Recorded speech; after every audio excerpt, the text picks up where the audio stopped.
Good morning po ulit sa lahat. So currently we have two weather systems affecting the country.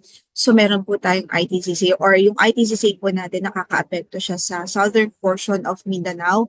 And in the next 24 hours, it's expected to cause cloudy skies po with possible rain showers sa Zamboanga del Sur, Zamboanga, Sibugay, dito sa Davao Oriental, Davao Occidental, Sarangani or the province of Sarangani, Basilan, Sulu, and Tawi-Tawi. So mostly dito talaga sa southern portion ng Mindanao area.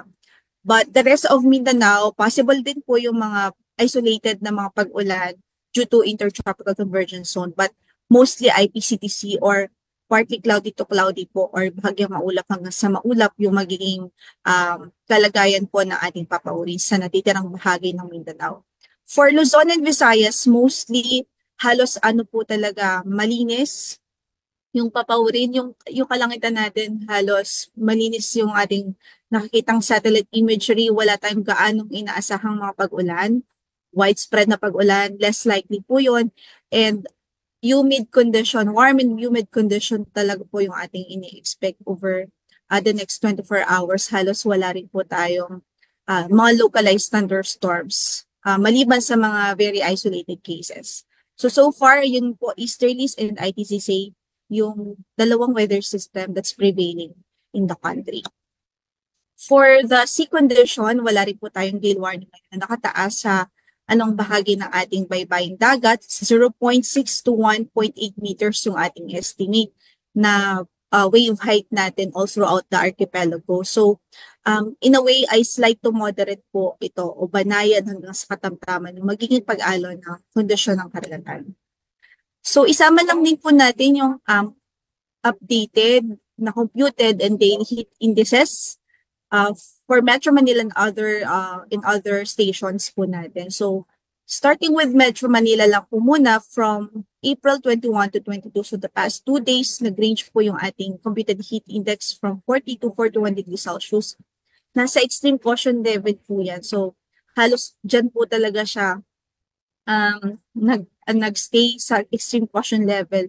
And sa forecast din natin, for today and for tomorrow, from 40 to 41 degrees Celsius pa rin po yung range na ini-expect natin na heat index or init factor. So, possible yung heat exhaustion and yung mga heat stress kapag babad po sa ganitong klaseng init ng panahon o ganitong kataas na heat index.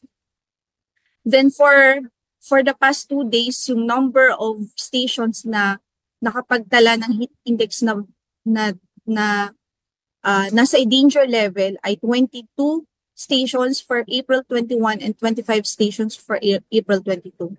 And for today, we're expecting na posible pong umabot pa rin si 25 stations yung mga lugar na pwedeng makapagtala ng nasa danger level na heat index. For tomorrow ay 24 stations naman. And we will be showing you the stations sa next slide. And po.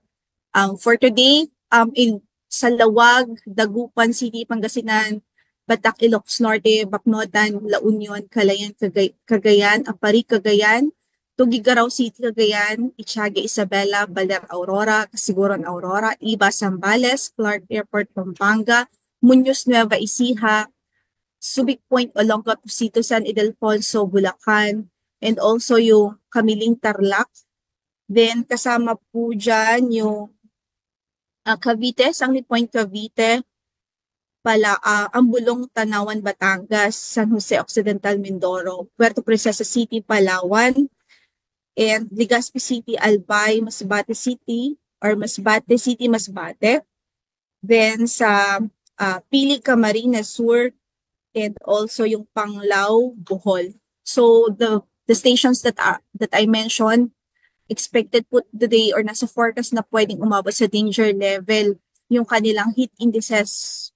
Meaning to say yung heat exhaustion and heat cramps and heat stress is very possible po yan. At kapag tuloy-tuloy yung exposure po sa ganitong klaseng init, pwede pong mauwi yan sa heat stroke. Kaya pinag-iingat po natin yung ating mga kababayan as much as possible.